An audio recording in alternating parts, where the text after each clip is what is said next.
So thank you all for joining us for the Leadership During Crises workshop. Joining us today are Dr. Kate Corrigan, Dean at the Graduate College, Fletcher Brunnell, VP of Marketing at LVCVA, and Dr. Laurel Pritchard, Vice Provost of Undergraduate Education. They will be discussing their philosophies about leading during a crisis and answering any questions that you may have. So I'm going to hand it over to them to introduce themselves and start us off by answering the following question. What is your philosophy for leading during crises? Kate, would you like to get us started? Sure. Thank you so much, Nevena. Hello, everyone. Thank you for joining us here today, and thank you to Laurel and Fletch for participating. My name is Kate Haswick-Corrigan. I'm the Dean of the Graduate College here at UNLV. By training, I am a sociologist and a faculty member in sociology. I also wear another hat. So when I'm not wearing my university hat, I also co-own a business with my husband called Sweet Homes Vacation Getaways. And so I also have sort of business and leadership responsibilities in the private sector as well as the public sector at UNLV. So I guess my comments today will be drawn from both of those realms. In terms of Nev's question, what is your philosophy for leading during the crisis? I guess I would say that, I don't necessarily have a crisis philosophy in my back pocket. I think that's sort of the nature of crisis leadership, is that you have to be flexible and adaptable because no two crises are the same. In general, though, I guess I would say I would defer to Nietzsche, a German philosopher, who said that that which does not kill us makes us stronger. And I think that is probably a good general quote to guide any leader in any crisis, right? We will get through it, and when we get through it, we'll come out of it stronger, better, having learned a lot along the way. I also think that when we talk about crisis leadership, it's important to think about crises in terms of at least two different types, right? Today, obviously, we're talking about the crises that we find ourselves in, which are different than normal crises, right? I think you can think of limited crises as those which are much more common, right? And they tend to be limited to a single organization or unit or business or sector. They tend to be challenges that are sort of part of the institutional structure that arise periodically, whether they're personnel issues or whether they're budget crises or other sorts of things. And these sort of limited crises are interesting because they're a little bit more scripted, right? We're a little bit more accustomed to addressing them, and they tend to be more short-lived and less broadly impactful. And when you're going through them, though, it's interesting because you go through them alone. The whole world isn't going through that crisis with you, right? The other kind of crisis is the national and global crisis, the sort of incredibly rare, once-in-a-lifetime kind of crisis. That's where we are now, right? And these are, I think, very unique and very unusual.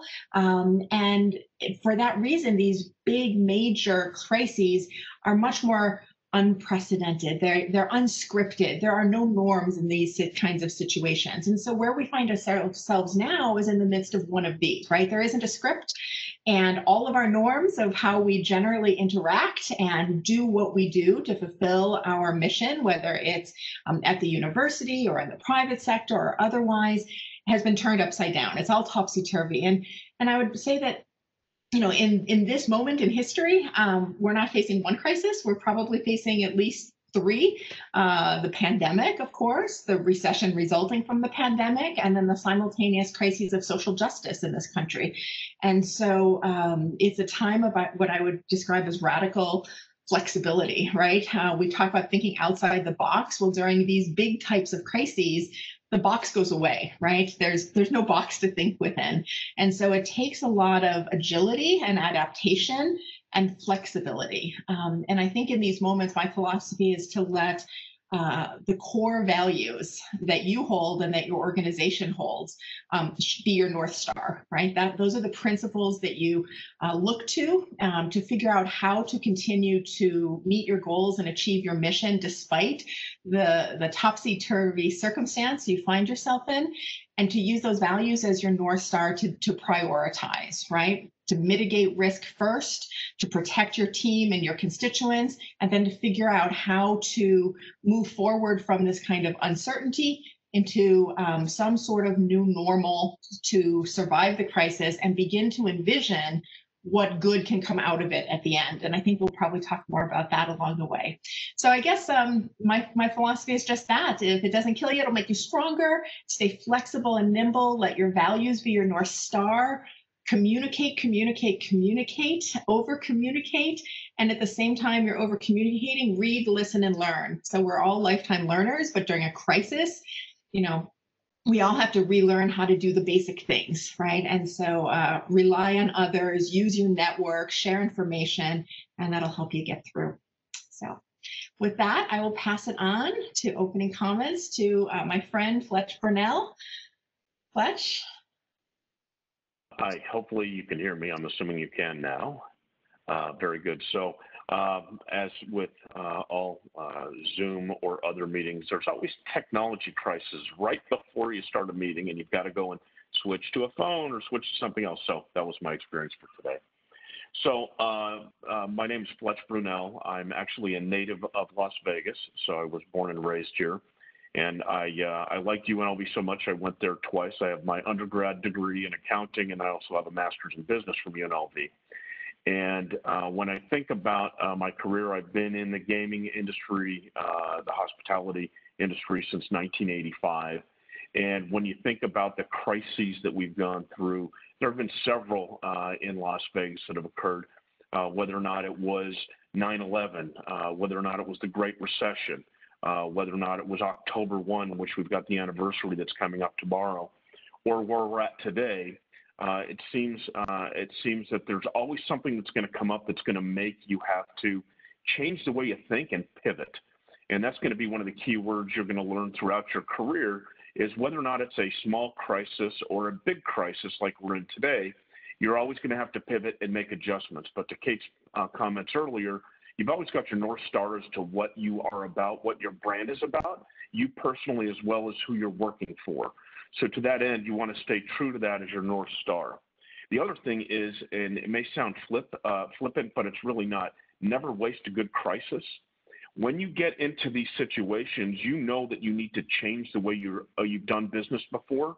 And in essence, it gives you a chance to sharpen where you're at. Our focus used to be X, and now it needs to be Y.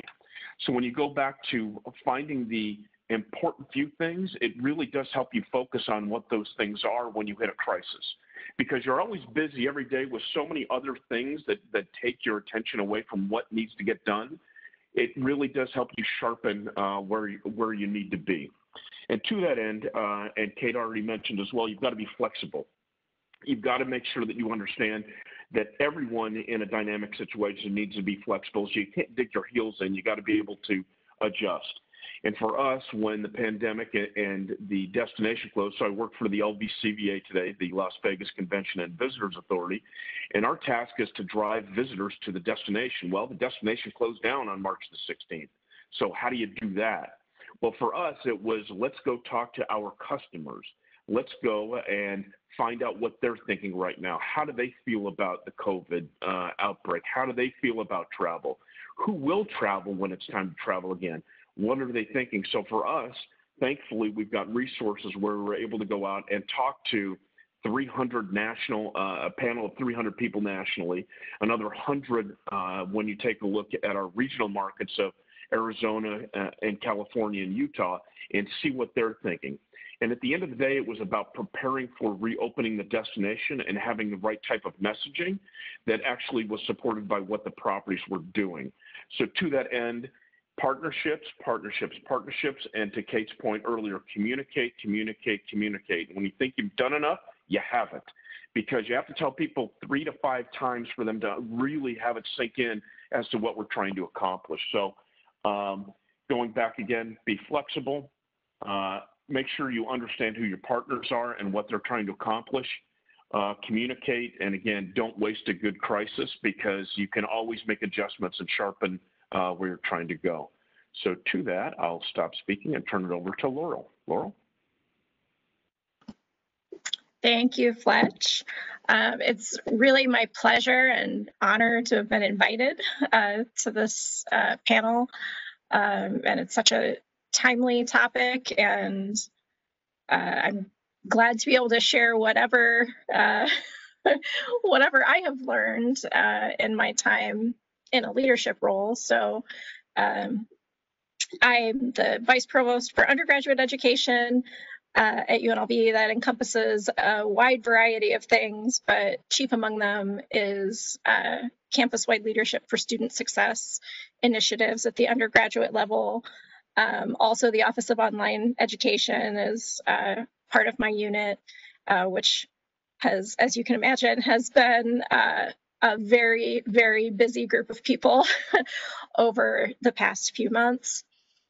And academic advising is also part of what we do. So I've learned a tremendous amount about leading during a crisis from my work with those groups of people who are on my team. But I'm also a parent of a fifth grader and a third grader. So as a parent, you learn a lot about leadership in crises, big and small, both logistical and emotional. And so that's kind of where my perspectives on leadership come from my work and from my life. And so Kate, I think already kind of set the standard and made it okay for us to crib a philosophy of someone else. So I'm going to go ahead and do that same thing.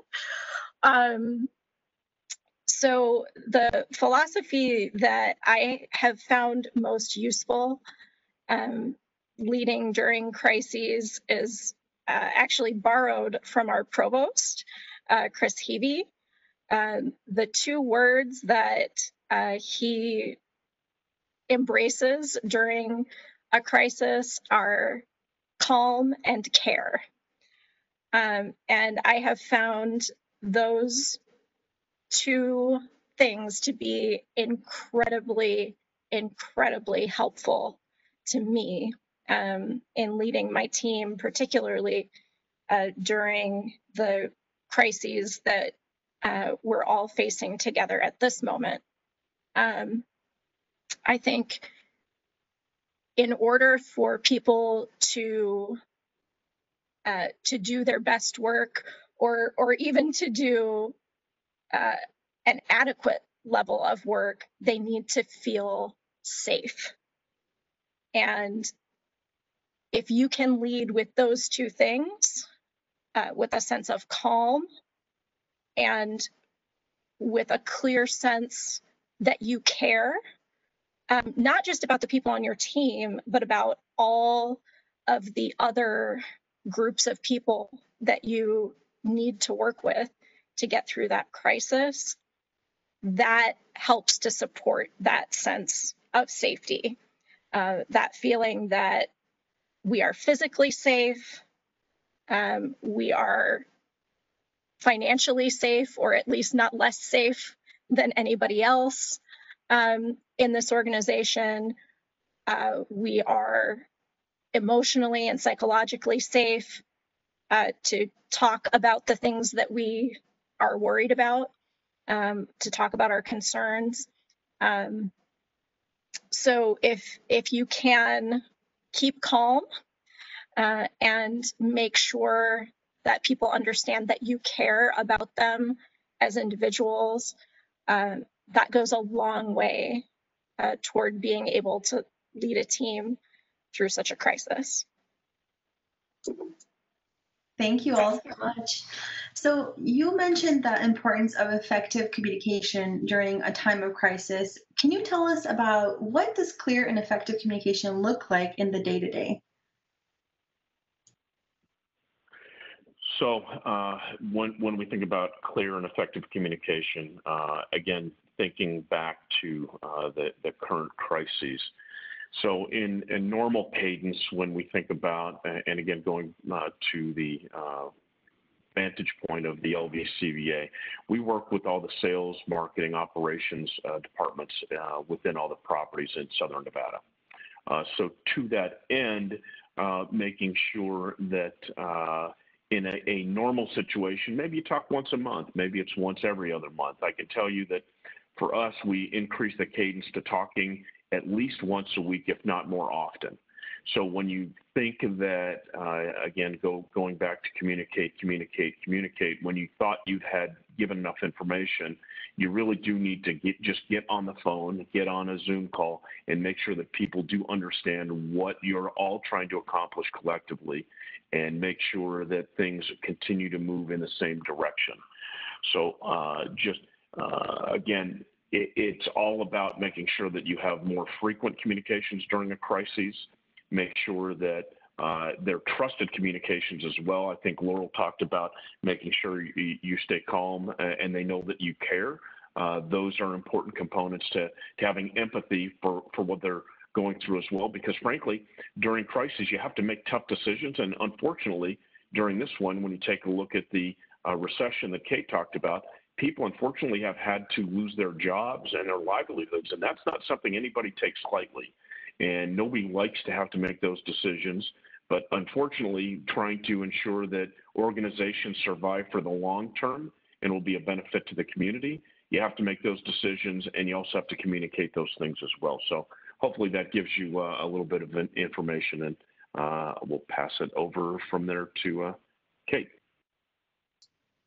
Thanks, Fletch. Yeah, I think we're all on the same message, and that is, I was about to say that Laurel's point about Provost TV's stay calm and have an ethos of care, right? To that, I would just add communicate, right? The 3 C's. What I've learned is the importance of showing empathy in communication, even if it's just routine road business kinds of communication, right? So as an example, when the Graduate College closed down in March and we went to all virtual, we made a decision on day 1 that nothing would go out of the grad college without our director of communications and I looking at it and frankly rewriting everything. And we send a lot of communication out through a lot of different units in the college to a lot of different groups. And so, a lot of that is sort of pre-written and preset, and we just send it out. So we just did a top to bottom overhaul because we didn't want a single thing to go out without acknowledging the crisis people are in and looking at that communication to see if there are deadlines or policies or processes that might be a hardship to people right now. And if so, we'd want to catch that before the communication went out.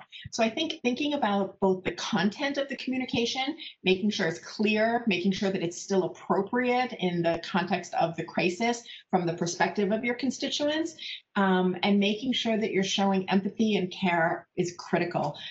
We also, that was sort of external. But we also made a commitment, and I've learned the value of really extensive internal communication. So your team, right? Your team is living the crisis and they're trying to mitigate the crisis for your constituents, right? So they have a sort of at least a double burden, and many of them also have kids at home, as Laurel talked about. I have a child as well, and so it's a whole other set of responsibilities. So I think the internal messaging and ethos of care and making sure your team knows all kinds of things all the time is really, really important. So we went to a weekly all staff meeting, which we have never done. And there were a couple of moments where I thought, well, maybe it's too much. And the team overwhelmingly wanted to keep it, right? So there's just this thing about touching base that matters. And the last thing I'll say about this is make it public facing and archive it. So UNLV created a great COVID-19 webpage with tons of information organized for all the different groups. The grad college, like other units, did the same. And we took every communication we've sent out by email to students, faculty, staff, and we archived them on that page. Why? Because when you get a message, who knows what state people are in when they open it? It's a crisis, right? People's moods and emotions and demands on their time ebb and flow. And so we wanted to make sure that there was an easy place that people could go back, find those messages, and get the information that they need. So it's a different kind of communication paradigm, I would say. And I'll hand it off to Laurel. Thanks, Kate. Yeah, I have learned a tremendous amount about communication over the past few months. Certainly have done more communicating with my team, with all of the constituencies on campus that we serve than we have ever done in the past. And some things that have become apparent to me about sort of what constitutes clear and effective communication, or what works. First of all, communication starts with listening. And it's really, really crucial to listen to your team, listen to your constituents, and really try to take that empathic view and understand what it is they're trying to tell you. Also, respectful communication is particularly important in a crisis, because everybody is kind of on edge and potentially feeling stronger emotions than they might under normal circumstances. And please and thank you go a long way to keep those emotions from sort of boiling over. So I think that's really important. And because there's such a high volume of communication happening in a crisis, it's for the folks who are on the ground doing the real day-to-day work of getting the organization through the crisis. It can be like drinking from a fire hose. It's just a huge, overwhelming amount of information. So keeping your particularly written communications concise, organized, bolded headings and bullet points, as opposed to paragraphs of text, I think is really helpful. Thank you. So we know that maintaining communication internally with our teams is important, but how can we maintain transparency while making sure to avoid panic among the employees in regards to certain situations?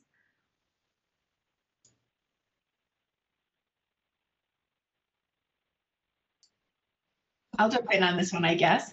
I think those are two interrelated but slightly distinct things. I think transparency is critical because in a crisis, everybody just, I think, is seeking information. Even if they've heard it before, hearing it again reiterates that it's real and true. And I think the more information people have, the calmer they tend to be, right? And so transparency is critical. So more meetings. I know it sounds antithetical in the middle of a crisis to have more meetings, but more opportunities for people to connect with you, ask questions, hear updates, even if they're minimal updates. I think all of that matters a lot.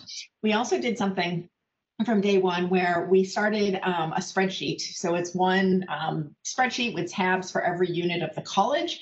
And every time one of our units in the grad college made a decision because of COVID. So a decision to change a deadline or to modify a policy or to change the way we hold the fences and move them to virtual with some new guidelines, whatever it was, everything is logged on that spreadsheet with the action, when the decision was made, who it was communicated out to, so that we wouldn't have a log as we go back, but also we make that spreadsheet available to folks. So it's available to, for example, our graduate council. All the grad coordinators on campus have that. And so that helps with transparency. Even though we're not meeting on a weekly basis with grad council, they get to see what's happening and they can check it and get information. The other part of that is to help people stay calm, right? And I think transparency helps to calm people down and reassure folks that that people are aware of the problems. I think just knowing that yes, everyone is aware of the problem and working on it is soothing. Before everything shut down in March, one of the things we did is we saw the writing on the wall that there was this unusual virus going around and that it looked really serious. And so about 2 weeks before the actual decision to close everything down on March 17th, we started having staff meetings and talking about, plan A, plan B, plan C, depending on what happened. And I think having those conversations about knowing that there were plans, even recognizing that we might have to adapt those plans, was reassuring. So I think transparency and thinking through the problems and coming up with possible solutions and involving people in those conversations and those decisions and talking them through, it's all part of both transparency and keeping folks calm. So I'll hand it over to Laurel. Okay, so one thing that I've observed is that panic sets in, as Kate mentioned, when people don't have information that they think they need, and in many cases it's information that they do need, but in some cases it's information that they think they need that maybe doesn't even exist. And they start to fill in the gaps on their own with assumptions or conjecture, and that's what we really don't want to happen. So to the extent that you can fill in those gaps before people start to engage in that conjecture or those assumptions, I think that really helps to keep people calm. The other thing that I've noticed is that I think in the past, leaders often relied on this concept of need to know, sharing information on a need to know basis. But I think a leader's perception of who needs to know what is often very different from the perceptions of the individual members of their teams about what they need to know. So I think it's really important to ask those questions. So when I meet with my team, I ask them, what are you concerned about? What questions do you have that I can answer for you? When I receive information that I know will directly impact them or their work, I share that information, as long as it's not something that I'm legally bound to not share. If it's, a confidential personnel matter, then of course I'm not going to share that with the team. But in general, I don't keep information to myself if I know that it has a potential impact on anybody on my team. And then the other rule of thumb that I try to follow is, to the greatest extent possible, conveying information to everybody on the team at the same time in the same way. Obviously, you're going to have people who miss a meeting here or there, or maybe an email slips through their inbox and they don't see it. But I really do think it's important to prevent some of that that conjecture from kind of spreading from person to person, to make sure that that everybody's getting the same message. They're getting it at the same time. They're all getting it either in writing or verbally, and not some mix of those things. So a couple of different things. One is that panic is relative to the situation. So when you think about, is it life and death, that's a higher level of panic than somebody that, gee, I just missed my appointment with my doctor and I've got to call and make an adjustment, right? So I'll go back to real life when you think about, okay, what would be a real panic situation in the business? So I'll go back to 9/11. So I'll go back to 2000. And I actually had a sales staff that worked for me that traveled and was on the road. And when I saw the first airplane fly into a building, I thought, okay, that's unusual. When the second one happened, then it was, okay, where are my people? They're on the road. How are they doing? Is anybody on an airplane right now? And are they safe?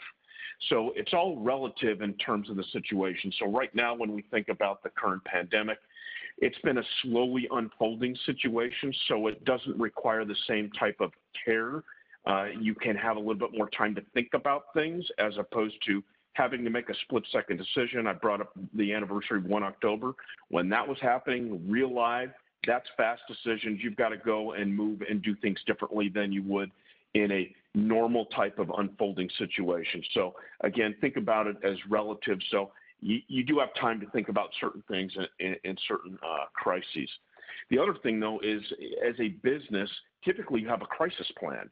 So for us at the LVCVA, knowing that we've gone through a couple of different crises, we have a certain group of folks. So myself, my CMO, we've got our ad agency, and that's our partners. We have a list of those, and there's a key group of 6 of us.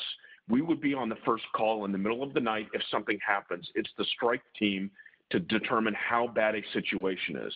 Then we determine from there, if it's a high level, how many more people we need to get involved. If it's a lower level, if it can wait till tomorrow, you can de-escalate from there. But you've got to have those types of things in place when you think about, for us, as a destination, how bad could something be? Aside from a pandemic, what happens if somebody releases something god awful in the destination? What do we do? What happens if it's New Year's Eve and, God forbid, a terrorist activity happens? Everybody's involved in those conversations way ahead of time, again, when you think about crisis situations. So right now, although we are in a crisis with a pandemic, at least in my estimation, it's not as critical because we're able to think about things as they unfold as opposed to having to make those last-minute decisions. The other thing is, in terms of transparency, is I think we've talked about communication, but obviously doing things, and what Laurel talked about as well, concise emails. So we communicate with our resort partners. They know a lot of things that are going on at the LVCVA. What are we doing from a marketing perspective? What programs do we have out there? Who are we working with? What's the ad schedule look like? What are we doing in terms of when the NFL has their first game at Allegiant Stadium? What's the marketing program there? So communicate, and depends upon who you are. You got to know how people receive communication. Some people are better with a phone call. Some people are better with an email. Some people are better with a text. So you just have to know who your audiences are. So again, transparency and the level of crisis management will determine what you need to keep real close and what you can have more in terms of open transparency without causing people undue panic. So with that, I'll turn it back over. Thank you. So as leaders, I'm sure you have experienced that teams are very diverse and have different coping mechanisms. How can we navigate those different coping mechanisms of our teams during a crisis?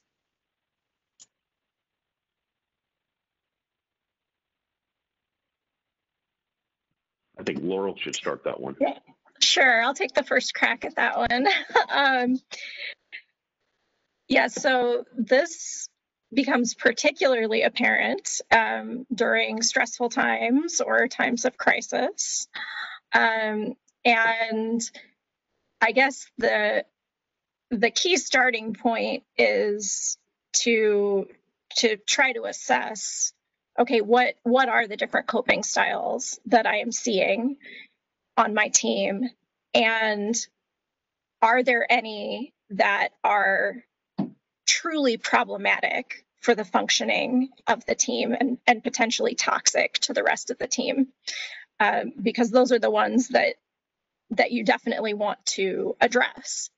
But beyond that, I think really taking the time to sit down with your team, even though it's difficult when we're trying to put out all the little fires everywhere, but to take the time to sit down with them and talk through how are we individually and as a team coping with our current circumstances, and to ask them to do some perspective taking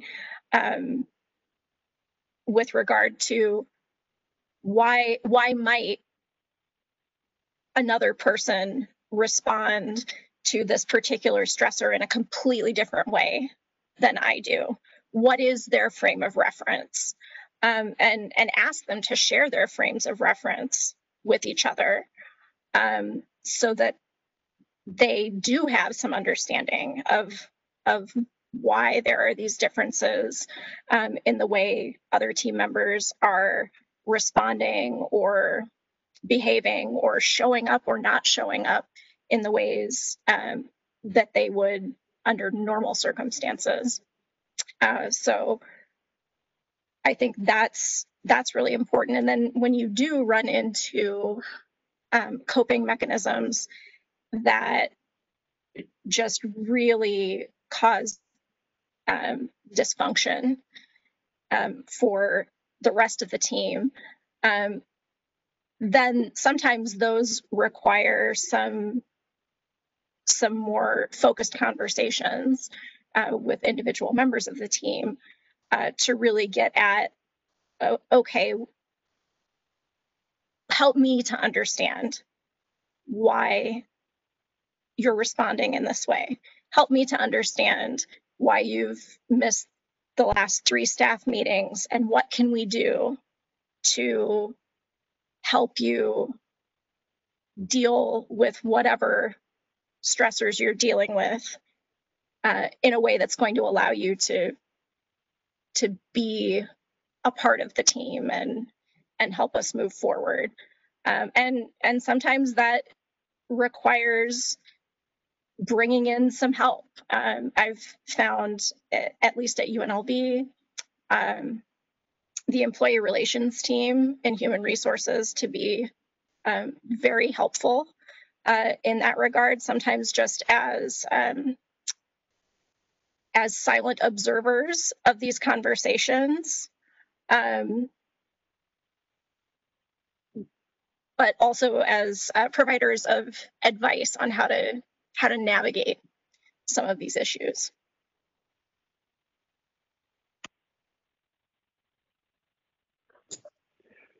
So thankfully, when you take a look at organizations, larger organizations, they actually have got an ability to find healthcare professionals that can assist if somebody's really having issues on the team. So whether or not it's, and I know UNLV's probably got a program as well for their employees, but I know that at the LVCVA, they've got an ability for people to get in touch if it's a serious situation, as opposed to just normal coaching that Laurel had talked about. So it comes down to knowing your team, knowing the individuals that you work with. And frankly, it's similar to when you think about your own families or friends. You know how certain people are, you know what their behaviors are, you know how they look when they look happy and when they don't look so good, that they need somebody to talk to them, and you pull them aside. So it really is just reading people. And that is something that you kind of learn over time, and also just spending time with those individuals that you're working with. So I'll turn it over to Kate. Thanks, Fletch and Laurel. I guess I would add just a couple quick things. One is I think about this in terms of individuals, but then also in terms of teams. With individuals, I agree with everything that's been said, and I'd say there's a sort of simple formula for me, and that is ask, listen, nurture, and be flexible, right? And so ask, check in with people. How are they? What's going on? You doing okay? Anything you need? Listen, right? As Laurel pointed out earlier, the best communication starts with listening.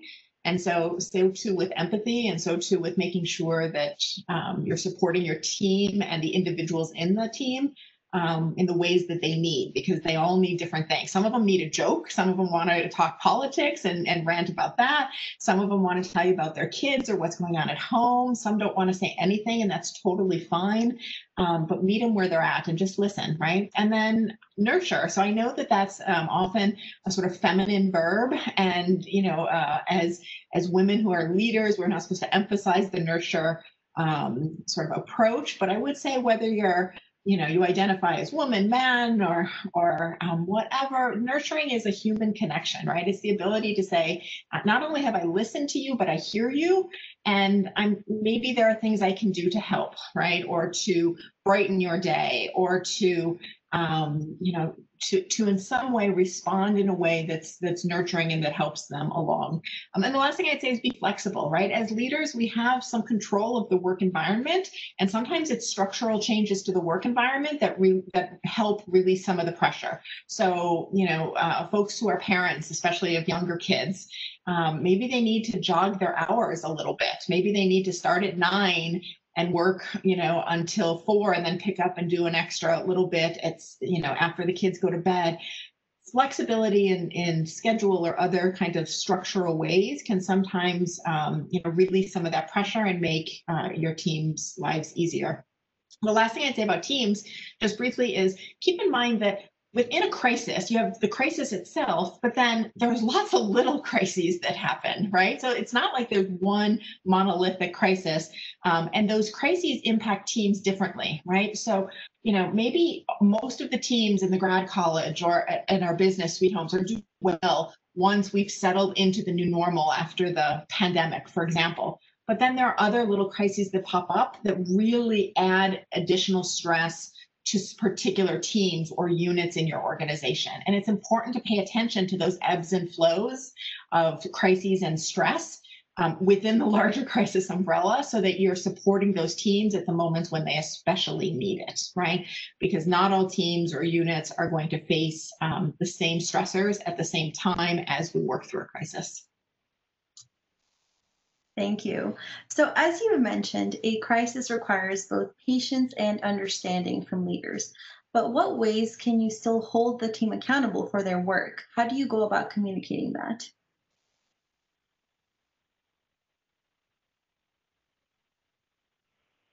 So I would say that during the current situation, because most businesses have gone to remote work, it really is about talking at least, again, once a week, having a scheduled meeting with each team member individually and then the team collectively, so they can talk about what has occurred during the week. But the other is, frankly, I've asked my staff members to send a recap of what happened during the week so that I can assist with whatever may have come up that perhaps couldn't be solved. So I get a regular cadence of information about what the PR team is doing, or the social media team is doing, or the brand advertising team, or my research team, or the sales folks. So it's really just trying to understand what people are trying to accomplish, and if there are any hurdles for them, how I can help them get those things done. Kate?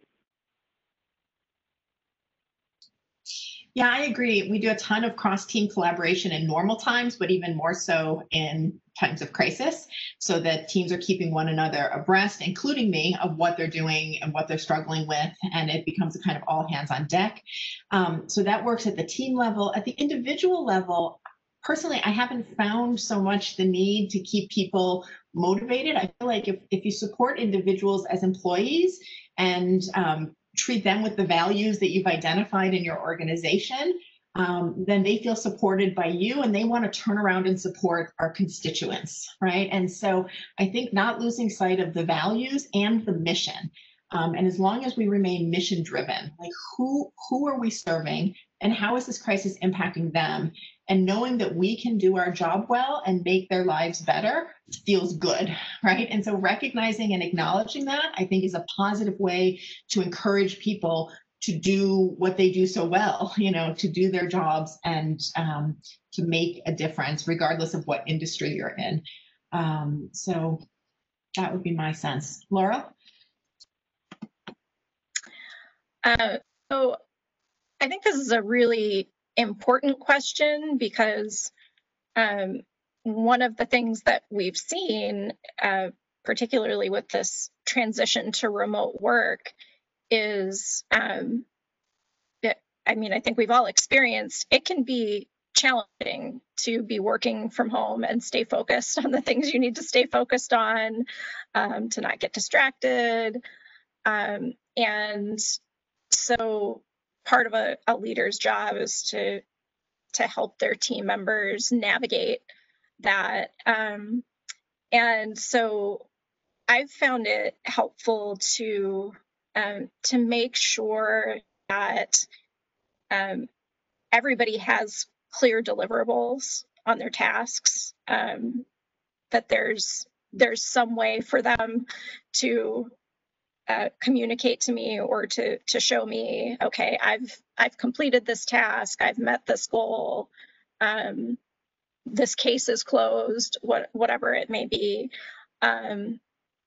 And one of the ways that my team has found useful to do this is for our weekly one-on-one meetings, we keep just a running Google Doc of kind of outstanding projects and issues, and we revisit that every week and get status updates and talk about what resolutions have been reached for those outstanding issues, so that we can have that sense of accomplishment, check it off the list, and having that in writing somewhere, I think, helps to hold people accountable to their goals and keep them motivated and moving forward.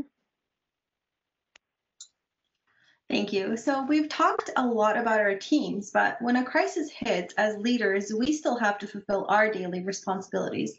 How can we prioritize important responsibilities to maintain efficiency, but also focus on the crisis at hand?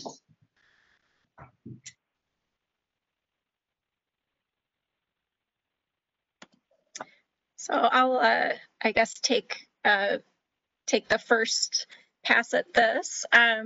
So probably many of you are familiar with the Venn diagram that shows the two spheres of the important versus the urgent, and the potential overlap of those two circles.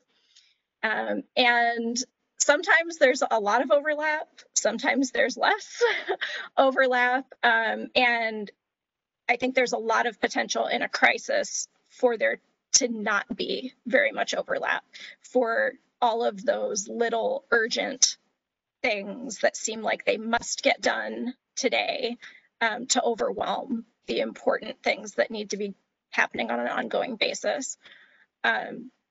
So one thing I've learned is that if it's important, it should be on your calendar. You should set aside time to work on that thing, whatever that thing is. So, I have 2 hours blocked out every Thursday afternoon for strategic planning and general education type responsibilities, because those are mission critical to the institution, and I have to keep working on them. So if it's important, it's on your calendar. If it's urgent, it will come to you in an email or a phone call. And another kind of useful tip that I've picked up along the way is often you will get one of those emails or phone calls from your direct supervisor or somebody else higher up in leadership in the organization, asking you to do a thing that seems very urgent, but it won't have a specific deadline. It'll just say, I need X, Y, or Z, right? When that happens, I respond and suggest a deadline that I think is appropriate. And sometimes that person will come back and say, no, I need it sooner than that. But other times they'll say, yeah, that's just fine. And that helps to really understand, okay, just how urgent is this thing that I've been asked to do, and potentially take some of the pressure off. So I can tell you that when you take a look at a typical day as leaders, you've got meetings upon meetings upon meetings upon meetings. And excuse the vernacular, but they can become time sucks. They consume so much of your day. And the one thing that a good crisis will do is you will say, why do you want to meet?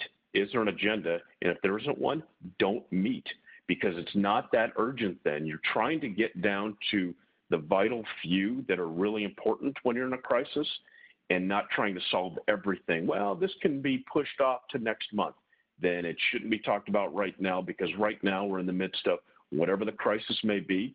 So the biggest thing is prioritizing your meetings, prioritizing your time, and to Laura's point, put it on the calendar, because if you don't, you're not going to get it done. You've got to prioritize. The other thing I will tell you that some of us like to continue to work, and that's one of the downfalls of virtual working, is that you don't know when to stop. And the day can start at 5 o'clock in the morning when you wake up. You grab your phone, you grab your coffee, you go take a walk, you come back, you're at it again. And then before you know it, it's 6 o'clock or 7 o'clock at night, which is all well and good, but you've got to find those boundaries so that you can recharge yourself as well during a crisis, because you're going to get stressed out and you're going to not do anybody any good if you don't find a way to disconnect from what those stress levels are. So just a couple words of thought there. Kate? Yes, we all have to take care of ourselves as well as everything else that we're handling as leaders. That's an excellent, excellent reminder. So I would say, I guess there are a couple of things. I think the crisis and the job are often sort of inseparable, right? As leaders, your job is to run the organization that you're leading and to fulfill the core mission, regardless of the circumstances, to the best of your ability, right? So I don't know that there's like crisis and then everything else exactly. There's a lot of overlap, although the important and the urgent is a really good way to distinguish. So I like that, Laurel. I think crisis, by definition, probably means always first. So if you have something that's truly a crisis, then it's not the moment to do that, sort of long-standing project you've been wanting to work on, even though you planned that time for it. But the crisis, I don't think, can usurp all of your time, right? I think it's important to keep sort of pre-crisis projects moving if you can. It's not the priority, but if there's space and room, and I mean both temporal, like time in people's calendars, and also emotional space to do things, then I think a certain prioritizing pre-crisis projects and initiatives is important, because sometimes going back to those and spending time moving them forward does a couple of important things. It instills a sense of normalcy, right? And it helps you plan for what your mission is and how you're going to meet that mission after the crisis. So yeah, it's a balancing act for sure. Thank you all. So as we come to the end of our time together today, I'd like to ask our panel if they have any closing remarks or advice for our workshop participants and future leaders about leading through a crisis.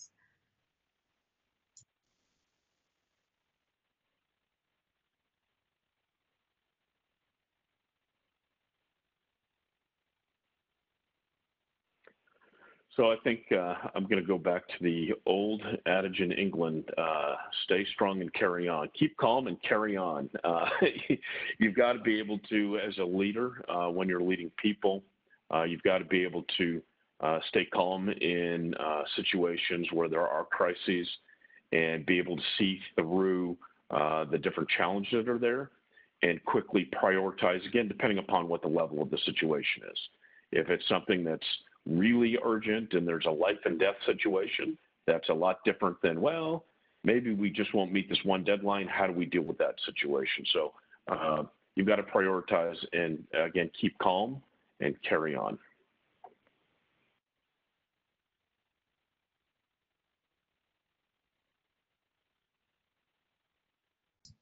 Go ahead, Laurel. Keep calm and carry on works for me. I like it. That sounds like perfection. I guess I would, there's a Chinese proverb that I like, and it's a crisis is an opportunity riding a dangerous wind. And it was actually misquoted by John F. Kennedy in a speech that he gave, where he said, the meaning of crisis, the two symbols in Chinese that create the word crisis are danger and opportunity, right? And it's such a lovely quote and people believe it, and it's been misquoted for years, and it's not quite right. In Chinese, the word for crisis is wei ji. And what that means, the way part is danger, but the G part is pivot. It's to turn direction. And so I want to close by just saying, I think that that's really what crisis is, right? It's managing the danger and mitigating the risk while seeing the opportunity, but the opportunity really requires a pivot, right? And so seeing crisis as an opportunity for a kind of positive transformation. One of the things I've said over and over since this started was, if we go through this crisis and return to where we were on March 16th or the day before the crisis closed us down, then I think we've failed, right, in crisis leadership. I think the challenge instead is to go through this crisis and adapt and support our constituents and meet our mission in ways that teach us new things and that show us better ways of doing things that we do so that we can potentially achieve goals that we had on our horizon much more quickly and effectively than we would have in normal times. So I think it's finding that opportunity to pivot into and come out of the crisis stronger and in a better place as an organization.